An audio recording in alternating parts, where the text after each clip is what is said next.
最後半小時精靈一點咧，都會有咧外科醫學院嘅系列啦，講下下肢慢性缺血嘅，咁啊請嚟血管外科嘅專科醫生謝卓華醫生嘅。Hello， 謝醫生。你好，你好。係啦，咁啊頭先都講咗好多做咩事呢件事會發生喺我哋嘅身上邊啦，咁大家要多加留意啦。另外就係啦，如果真係要度下嗰個真係因為缺血啊嘛，我哋睇下個血液流動嘅情況會唔會真係會出現或者出現緊呢個狀況嘅話咧，點樣去做呢個檢查咧？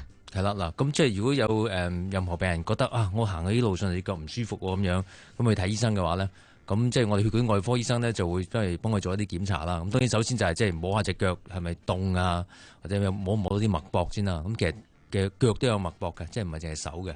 咁所以正常情況之下咧，我哋應該係就咁用手咧都可以摸到個病人隻腳係咪有脈搏噶啦。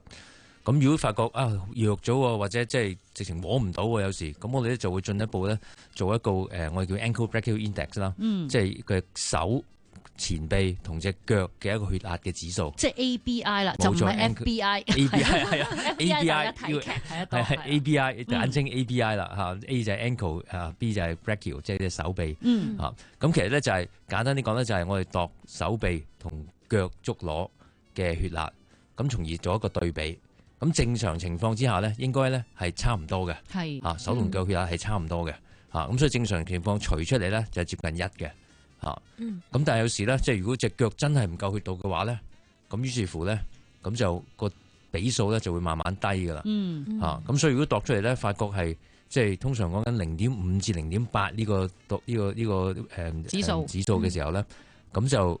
通常嗰啲病人呢，都會有某程度上咧，真係行喺路上咧會覺得痛噶啦。咁所以如果個病人嚟到睇話，我腳痛啊，行起嚟，咁我一度發覺，咦，得翻0.6、0.7喎咁樣嚇，咁即係話咧個腳血液供應咧係真係差噶啦。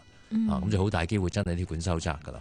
咁如果有啲係正頭先講話唔行都痛嗰啲咧，通常度出嚟咧就差唔多去到0.4或以下添啊。咁爛腳嗰啲咧，即係有傷口嗰啲咧，就好似0.2、0.3都有嘅。咁所以度呢個指數咧，臨床上咧，我哋都大致上判斷到咧，佢係咪有呢個問題噶啦？但係大部分人咧，通常係咪好早期咧就會發現到或者確診到有嘅咩狀況，定係真係要等到爛腳或者真係好痛好唔舒服先會去處理咧？嗱，其實我諗香港咧就即係香港人就出名忍得嘅，係啊，冇錯。有時啲長者咁好多時佢哋會覺得即係年紀大咗行少啲都好正常啊，或者行一路上嚟有痛都好正常啊，攰係有啲痛亦都係好正常啊。甚至有啲係真係爛咗啊，佢都死都忍得好犀利嘅。咁所以其實就冇必要嘅。咁因為咧就其實如果真係發覺啲血管收窄咗咧，咁依家嚟講咧係即係完全係有得醫治嘅，係啦。咁所以冇必要，同埋咧就有時呢啲問題拖耐咗咧，即係條血管由少少窄到好窄，甚至塞咗咧，咁變咗個醫治方面亦都難好多噶啦。係咁當然我要按翻嗰個情況啦，當時佢嗰個情況嘅嚴重程度啦，咁樣去安排後續嗰個治療嘅跟進啦。咁最簡單嚟講，係咪藥物行先嘅啦？係冇錯。嗱，即係頭先我哋講咗，即係我哋做啲檢查啦，即係個 ABI 啦檢查咗。咁如果我哋發覺佢係真係似乎係窄嘅即係個指數係差嘅。咁但係佢症狀又唔係話太嚴重嘅咁都係行，譬如行10分鐘、10零20分鐘，咁佢都開始痛啦。咁但係健康上佢又唔係太差嘅。咁通常呢個階段咧都未必話使到要去到做手術嗰啲階段嘅。咁我哋就會建議咧，即係用一啲藥物其實去控制嗰個問題，或者講一啲應該係講一啲非手術嘅方法去控制呢個問題。咁首先就係要控制好背後嘅誘因先嘅。其實頭先講嘅就係血壓高啊、糖尿病啊、膽固醇啊、冇運動啊、食煙呢啲咧，全部呢扎嘢咧，全部控制好佢先。同我搞掂佢先。係啊，即係要個病人為你搞掂呢扎嘢先。係啦，如果唔係咧，食咩藥都冇用嘅。咁然後跟住咧，即係喺呢一個呢個症狀咧，即係有一個好特別嘅醫治咧，就係我哋叫運動治療啊。因為醫學上發覺咧，就如果個病人係因為血管收窄而引致到行路痛嘅話咧，咁大部分人個直覺就係覺得，哇，行啲路上嚟痛，咁係咪應該行少啲咧？甚至唔行咧？咁又其實就唔係嘅。如果係因為血管收窄而引起嗰啲腳痛咧，咁醫學上做個研究咧就發覺，應該咧就叫嗰個病人咧要行翻多啲。嗱，咁咧就唔係夾硬行，行到痛都行。喂，醫生你攞命咩？咁樣唔係，就係咧叫個病人咧去行好啦，你行15分鐘痛啊嘛，好啦，咁你痛咧就停一停啦。咁通常一停咧佢就唔痛噶啦，可能停咗2-3分鐘已經唔痛啦。好啦，咁唔痛啦，咁又再行咁呢個我哋叫運動治療，就係叫佢咧，你每日抽45分鐘出嚟，適當地行。係啦，行一陣停一陣，行一陣停一陣，咁啊甚至我哋會叫個病人咧，你計住時係咪行15分鐘開始痛咁醫學上嘅研究就發覺咧，如果呢啲病人持續咁樣做3個月咧，絕大部分咧90%嘅病人咧，佢行路嘅距離咧會明顯地長咗嘅。係啦，就由15分鐘已經變到20分鐘，甚至半個鐘頭都得咁樣。因為背後嘅原理就係咧，即係運動嘅時候咧，即係我哋嘅新陳代謝啊，啲荷爾蒙咧，會令到一啲外圍嘅血管咧擴張嘅即係窄咗或者塞咗嗰啲咧，佢就唔可以話通得開啦咁但係咧外圍嗰啲血管咧，會因為血液流量多咗咧，而慢慢粗咗嘅。咁從而令到咧啲血落佢隻腳嗰度咧，可以兜路即係兜啲細嘅路咧，都落到佢隻腳嗰度。咁變咗就增加翻血液流量，咁啊等佢行路嘅距離多翻。呢個係醫學上一個好即係標準嘅做法嚟嘅。咁就即係其實唔使食藥淨係叫佢行下路做下運動咧，個症狀都改善好多。哇！呢個正喎，係咪先？病人聽到有可能瘦埋添，嗰啲三高都可能有啲幫助。冇錯啦，係啦。但係通常咁㗎。好似聽落咁簡單嘅嘢咧，大家又唔係好願做咁樣，或者個依從性比較低。嗱，老實講喺臨床上面，你見到病人如果有一批係真係用呢一個運動治療方面，亦都應該可以幫到手嘅話，佢哋嘅依從性有幾高咧？會唔會7-8成都願意咁做，而真係個效果係見到改善？咁大部分即係我如果解釋清楚俾佢知咧，佢哋明白咗咧。咁都好樂意做嘅，係啦，因為佢即係開始驚㗎啦嘛，開始行喺路上行少咗，係啦，唔舒服喎。冇錯。咁但係除咗咧，真係有時即係好難去做到，或者真係唔係咁合作。頭先除咗話啲藥物去幫佢處理本身嘅身體狀況，有冇一啲嘅藥物都可以針對，譬如話呢啲嘅下肢慢性缺血或者啲血管問題嘅藥？都會嘅。其實呢類病人即係如果開始發覺真係血管開始收窄咧，其實醫學上都會建議咧，其實已經要開始食一啲我哋叫抗血小板嘅藥物啦，即係阿士匹靈啦，最典型嘅就係咁，因為醫學上都發覺，即係如果血管收窄啦，咁我哋為咗避免呢，佢喺收窄嘅過程令到有一啲細嘅血塊形成啦，咁都建議食翻一啲抗血小板嘅藥物咁就避免一啲併發症嘅出現嘅。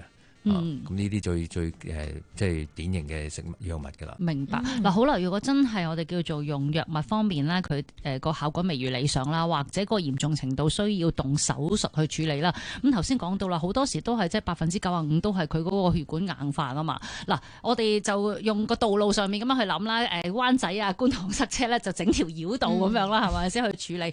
咁對於血管硬化係咪用手術方法用條繞道咁樣令到件事就唔使經過嗰個硬化即係塞車嘅區域咧？嗱，咁你諗法都好正確嘅，咁但係就唔啱嘅。即係嗱，咁咧就首先就即係唔係首先我哋講唔係個病都做手術啦。咁但係有啲真係佢個病情越嚟越差，或者有啲咧佢覺得即係行起路上嚟，因為始終頭先講過要運動治療咧，都好難100%完全正常翻嘅。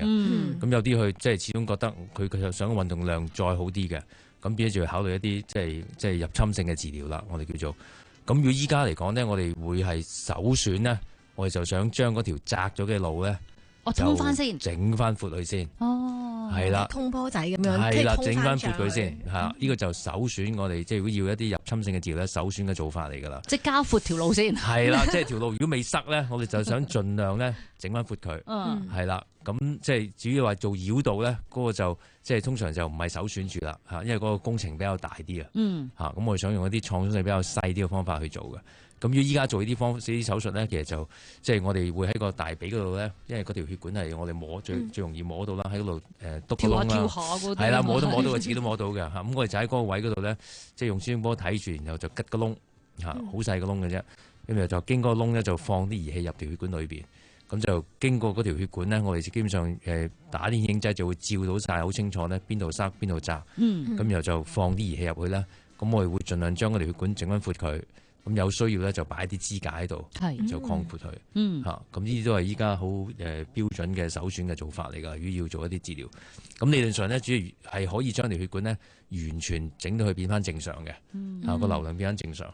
咁變咗佢即係個流量正常翻咧，嗰個病人嘅症狀咧就會可以完全改善到啊。係咁好多病人如果佢個活力都仲係即係可能佢仲係年紀大，仲係即係佢做好多運動啊、翻工咁啦，咁佢就好傾向咧想做呢類咁嘅治療嘅。同埋個風險亦都相對低啲係低嘅。但係改善咗係咪即係啲血液循環好咗，行路又唔會冇咁痛啊，或者可能嗰啲又冇話咁冰凍啊，或者冇咁容易即係損傷啊嗰啲？即係直情改善咗個慢性缺血嘅狀況咯。冇錯，直情將佢窄咗血管整翻闊之後咧，咁佢缺血嘅情況就會消失。咁隻腳簡單啲講咧，就直情係最理想嘅情況之下咧，就係完全變翻一隻正常嘅腳。咁佢行路距離咧就完全變翻正常。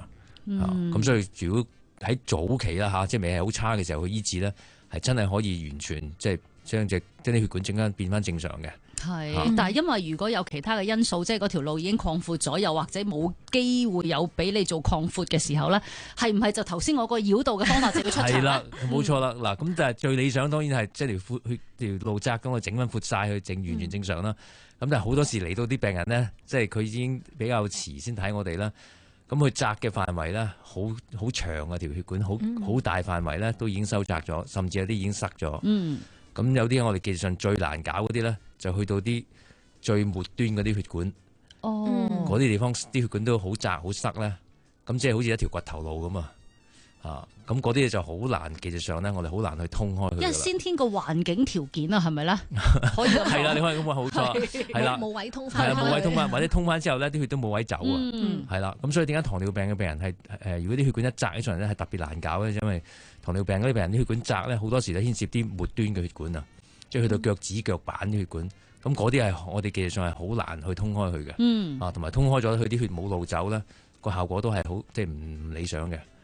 咁所以就即係如果即係奉勸啲病人啦，即係所以如果呢類咁嘅病咧，就唔好拖得太遲因為太大範圍血管收窄咧，咁有時真係做起出嚟嘅效果咧，就比較上冇咁理想，同埋好困難嘅。咁都有啲情況係即係佢塞嘅範圍比較多、比較長嘅時候咧，咁要考慮做頭先你講嗰種繞道嘅手術啦。即係所謂俗稱一啲搭橋嘅手術啦。咁啊，直情即係我哋唔塞得太緊要啦，嗰橛塞得太長啦，我哋唔通開佢啦，咁就幫佢做一條橋啦。就譬如喺大髀駁落膝頭哥，咁中間嗰橛咧就放棄咗佢啦。咁啊，駁一條新嘅人造血管，或者用翻佢自己靜脈嘅血管駁翻俾佢。一個繞道嘅手術。咁繞道嘅手術嘅好處就係咧，即係又係一條新嘅路開俾佢啦。咁個流量就即係好過用翻佢一條塞到好緊要嘅血管，通極都通唔開嘅血管啦。但會唔會有機會塞翻嘅？即係新整嗰條血管。咁永遠都有，無論我用頭先用講話通開條血管俾佢啦，或者做條新嘅繞道血管俾佢啦，咁始終都係有啲風險，就係驚佢慢慢又再窄翻或者塞翻嘅，咁都係有呢啲風險喺度嘅。所以都要注意翻啲。係啦，咁所以即使通翻啲血管之後咧，個病人都一定要改善佢嗰個即係背後嗰啲不利嘅因素嘅。係，如果唔係嗰個復發，即係個機率又繼續喺度嘅啫嘛，都會提高噶嘛，係咪先？好啦，好多時咧，啲病人可能都知道佢即係有呢一個即係唔舒服嘅狀況啦，即係隻腳行下一攰，好第一時間就按下摩啦，又或者去浸下熱水啦咁樣。呢個只不過係暫時舒緩嘅啫嘛，解決唔到個症狀噶嘛。冇錯啦，即係其實即係醫學上咧，即係呢個人如果咁問我哋咧，即係我哋覺得按摩咧都冇問題嘅。甚至即係多啲按壓咧都有某程度上都會幫助血液循環嘅。但係好多病人咧，佢覺得隻腳凍喎，咁啊好自然地咧，佢會走去浸熱水。係啦，但係呢個我醫學上就絕對唔建議嘅，絕對唔建議嘅。因為好多時咧，即係如果佢血液循環差嘅話咧，咁佢嘅即係腳嗰啲神經線嘅感覺咧都會差啲嘅，尤其是糖尿病嘅病人。係啦，咁變咗去到熱度嗰個敏感度咧都會差咗嘅。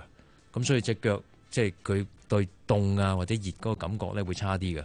咁所以有啲病人咧都試過咧就即係攞熱水袋啊，揼住你腳，灼傷咗。係啊，即係佢感覺唔到熱啊。